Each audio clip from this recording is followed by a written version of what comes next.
Have you ever spent nights thinking, I did everything right, and she still left me? That's the crushing weight of giving your all, only to be tossed aside like it meant nothing. And maybe it was even worse. The more you tried to please her, the less respect you got. The more you tried to be her rock, the more invisible you felt. Deep down, you thought you were winning love, but all you were really doing was handing over the steering wheel of your soul. Here's the hard truth.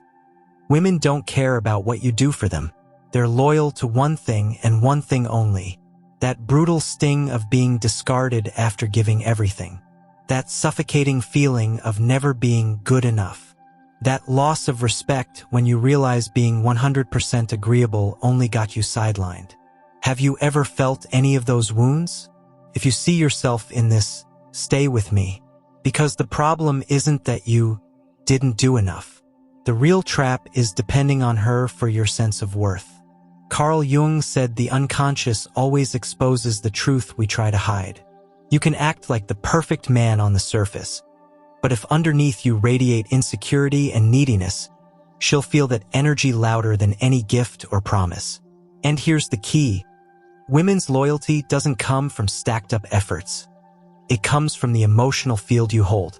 If you're gravity, steady, authentic, moving with your own direction, she naturally orbits around you. But if you're just support, always available, always bending, you suffocate her and she pulls away. This video isn't an attack on women. It's to show you that you're not a failure for giving too much. The mistake was giving from a place of dependence. And here's the promise. In the next few minutes, I'll show you the one thing that truly keeps women loyal.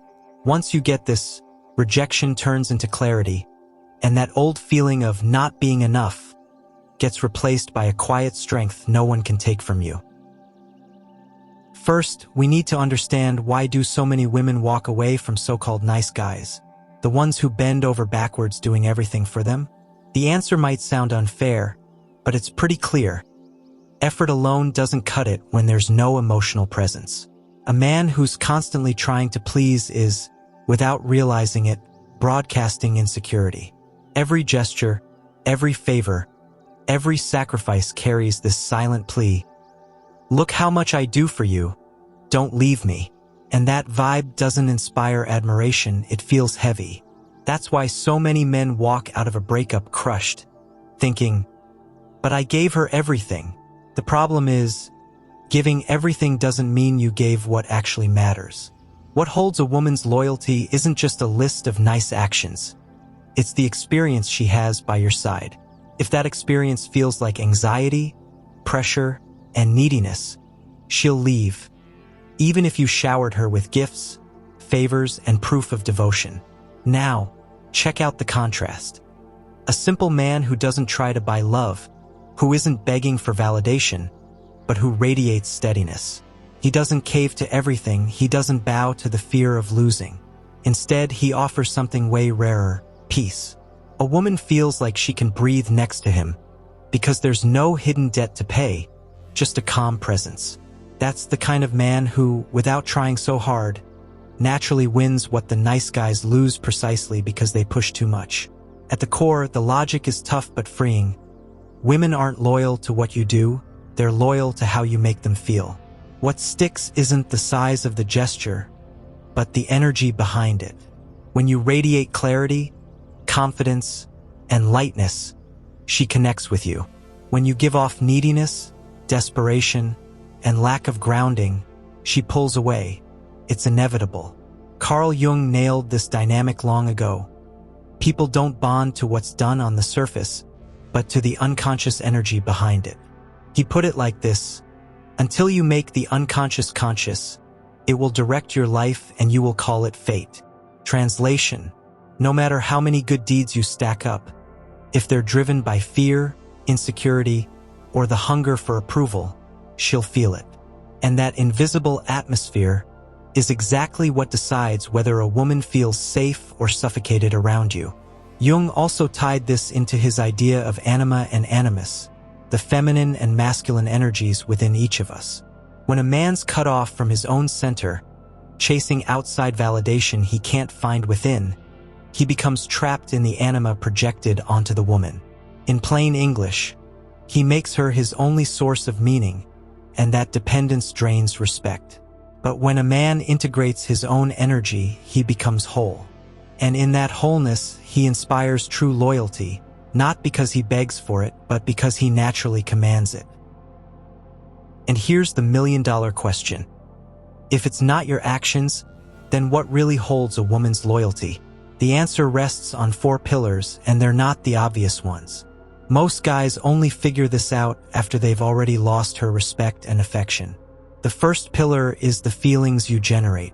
Picture a man who never yells, never cheats. He's always there, but his presence feels heavy. He radiates anxiety, neediness, fear of losing. That energy poisons the whole atmosphere.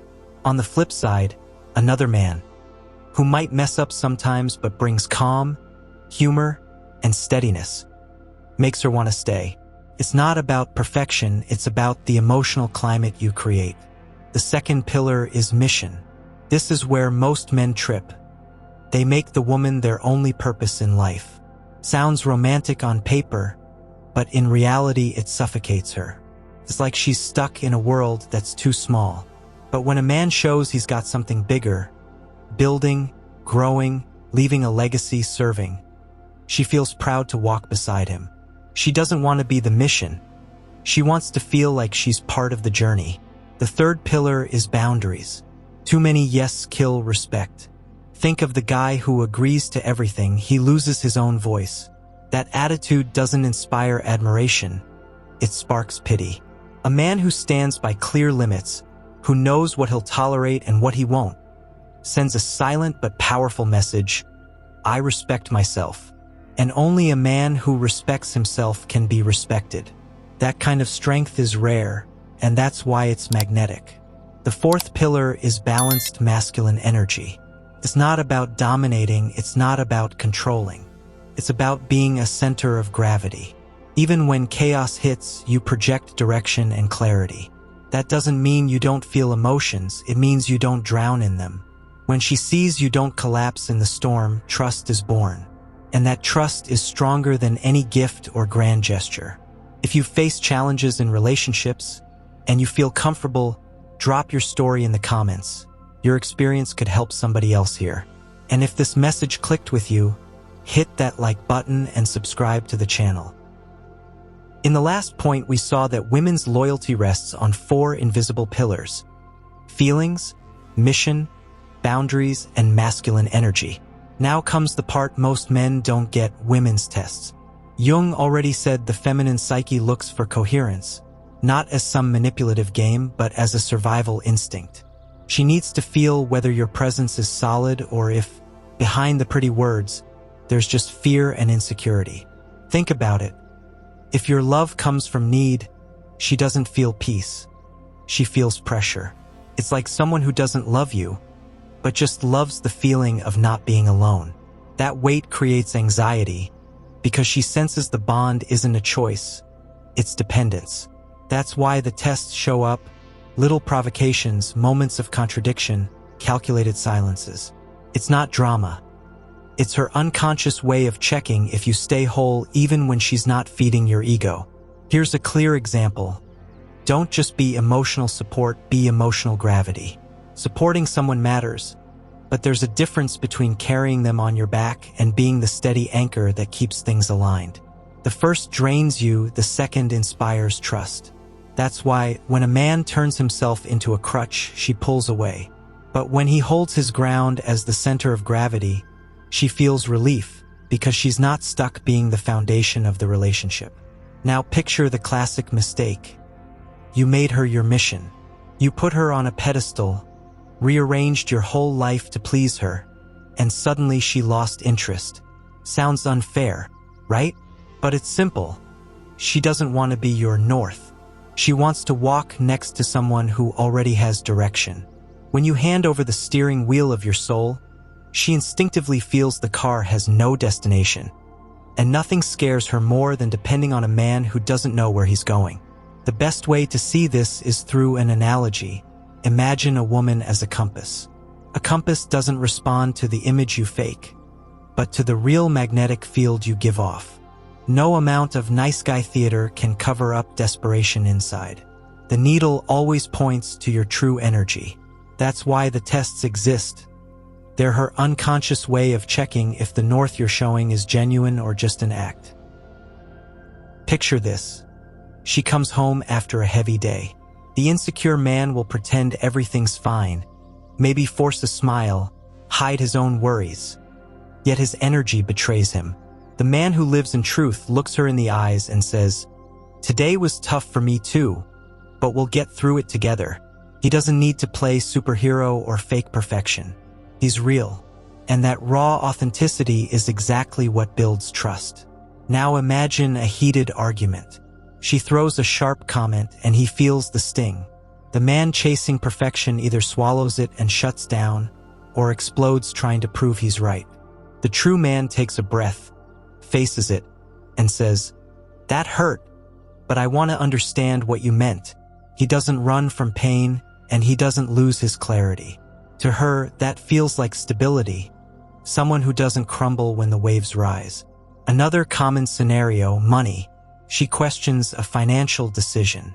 The fragile man scrambles to justify himself, twisting into endless explanations to avoid looking wrong.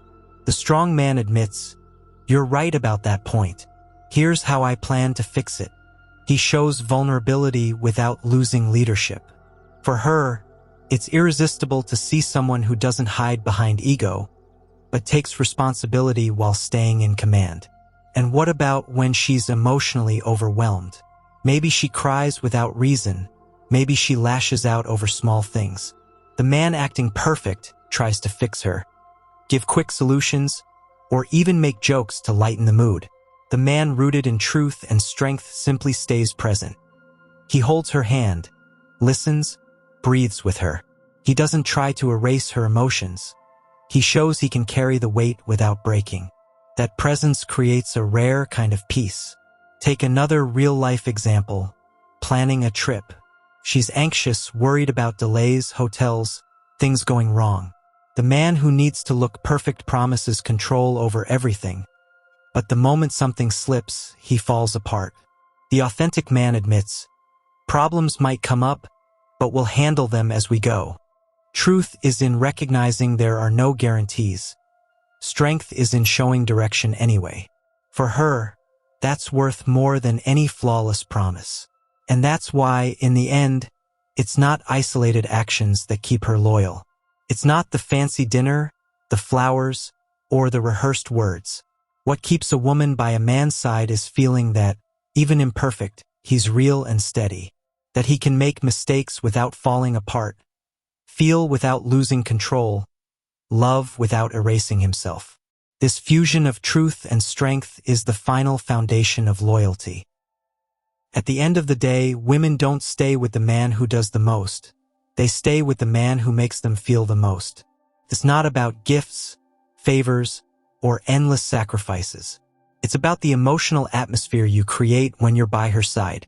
When you cultivate real presence, a clear sense of purpose, inner strength, and emotional steadiness, loyalty doesn't have to be demanded or begged for. It happens naturally because you've become the kind of man who inspires respect and peace. And remember, she's not looking for the man who does. She's looking for the man who is. That's the line between losing yourself by trying to please and finding yourself by being a pillar of authenticity. If this message hit home for you, go ahead and hit that like button, subscribe to the channel, and drop a comment below. Tell me what country you're watching from, and share a time when you felt discarded even after doing everything right. Your story might resonate with a lot of other men going through the same thing.